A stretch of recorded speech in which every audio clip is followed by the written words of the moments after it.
ಕನ್ನಡಿಗ ಮಾತಾಡೋದು. ಇವತ್ತಿನ ಎಕ್ಸ್ಪೆರಿಮೆಂಟ್ ಏನಪ್ಪಾ ಅಂತಂದ್ರೆ ಇಲ್ಲಿ ಬರ್ರಿ. ಇದರ ಆಳ ನೋಡ್ರಿ ಎಷ್ಟೈತಿ. ಮಿನಿಮಮ್ ಏನಿಲ್ಲ ಅಂದ್ರೂ ಒಂದು 30 ರಿಂದ 35 ಫೂಟ್ ಆಳ ಐತಿ. ನಮ್ದು ಇನ್ನೊಬ್ಬ ಕ್ಯಾಮ್ರಾಮನ್ ಅಲ್ಲೊಬ್ಬ ನಿಂತಾನ. ಈಗ ಏನು ಮಾಡ್ಬೇಕಪ್ಪ ಅಂತಂದ್ರೆ ಈ 25 ಲೀಟರ್ ನೀರಿನ ಕ್ಯಾನ್ ಇಲ್ಲಿದಿಂದ ಒಗದ್ರೆ ಏನಾಗ್ತೈತಿ ಅನ್ನೋ ರಿಯಾಕ್ಷನ್ ನೋಡೋ ಸಂಬಂಧ ಈ ವಿಡಿಯೋನ ಮಾಡಾಕತ್ತೀವಿ. ಆಲ್ಮೋಸ್ಟ್ ಇದ್ರೊಳಗೆ ಮಿನಿಮಮ್ ಒಂದು 5 ಲೀಟರ್ ನೀರದೇ ಅದಾವ.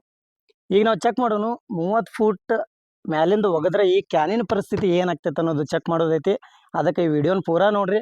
ಈ ವಿಡಿಯೋ ಇಷ್ಟ ಆದ್ರೆ ಸಬ್ಸ್ಕ್ರೈಬ್ ಮಾಡ್ರಿ, ಲೈಕ್ ಮಾಡ್ರಿ, ಕಮೆಂಟ್ ಮಾಡ್ರಿ. ಬರ್ರಿ ಇದನ್ನ ಒಗ್ಯಾನ. ಈ ಕ್ಯಾನ್ ಈಗ ಇಲ್ಲಿದಿಂದ ನಾನು ಒಗಿತನ ನೋಡ್ಕೋತೀರಿ. 1 2 3.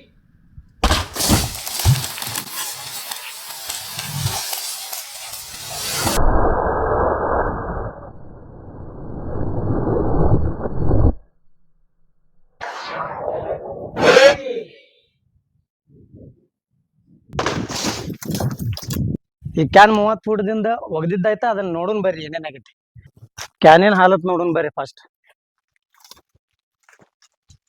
ಮಿನಿಮಮ್ 30 ಫೂಟ್ ಮ್ಯಾಲಿಂದ ನಾನು ಒಗದಿದ್ದ ಕ್ಯಾನ್ ಫಸ್ಟ್ ಇಲ್ಲಿ ಇದೇನೈತಲ್ಲ ಗುಡ್ಡ, ಈ ಕಲ್ಲಿನ ಗುಡ್ಡದ ಮೇಲೆ ಬಿದ್ದು ಅಲ್ಲಿದಿಂದ ಪುಟ್ಟದು ಇಲ್ಲಿ ಸೀದಾ ಕಾಲಾಗ ಬಂದು ಬಿದ್ದೈತಿ. ಕ್ಯಾನಿನ ಹಾಲತ್ ನೋಡ್ರಿ. ಇದು ಕ್ಯಾನ್ ಒಡೆದಿಲ್ಲ, ಇದು ಕ್ಯಾನ್ ಮಡಚೈತಿ ಅಂದ್ರ ಇದು ಒಂಥರ ಚಪ್ಪಟಾಗ್ಯದ ಅಂತಾರಲ್ಲ ಆ ಟೈಪ್ ಇದು ಚಪ್ಪಟಾಗೈತಿ. ಕ್ಯಾನಿಗೆ 0% ಡ್ಯಾಮೇಜ್ ಅಂದ್ರೆ ಒಡೆದಿದ್ದ ಡ್ಯಾಮೇಜ್ 0% ಐತಿ ಈ ಕ್ಯಾನ್. ಅದಕ್ಕೆ ಇದು ಫುಲ್ ನೀರು ತುಂಬಿತಪ್ಪ ಅಂತಂದ್ರೆ ಬ್ಲಾಸ್ಟ್ ಆಗೋ ಚಾನ್ಸಸ್ ಇತ್ತು. ಫುಲ್ ನೀರು ಹಾಕಿ ಇನ್ನೊಮ್ಮೆ ನಿಮ್ಮ ಮುಂದೆ ಒಂದು ಎಕ್ಸ್ಪೆರಿಮೆಂಟ್ ಮಾಡಿ ತೋರಿಸ್ತೀನಿ. ಇದ್ರದ್ದು ಇದ್ರ ಟೋಪನ್ ಏನೈತಲ್ಲ ಇಲ್ಲಿ ಬಿದ್ದಾವೆ, 2 ಟೋಪನ್ಗಳು ಇಲ್ಲಿ ಬಿದ್ದಾವೆ.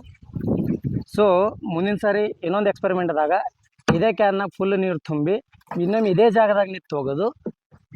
ಆಗ ಈ ಕ್ಯಾನ್ ಬ್ಲಾಸ್ಟ್ ಆಗ್ತಿತ್ತು ಏನು ಇದೇ ರೀತಿ ಉಳಿತಿತ್ತು ಅನ್ನೋದು ಚೆಕ್ ಮಾಡೋನು.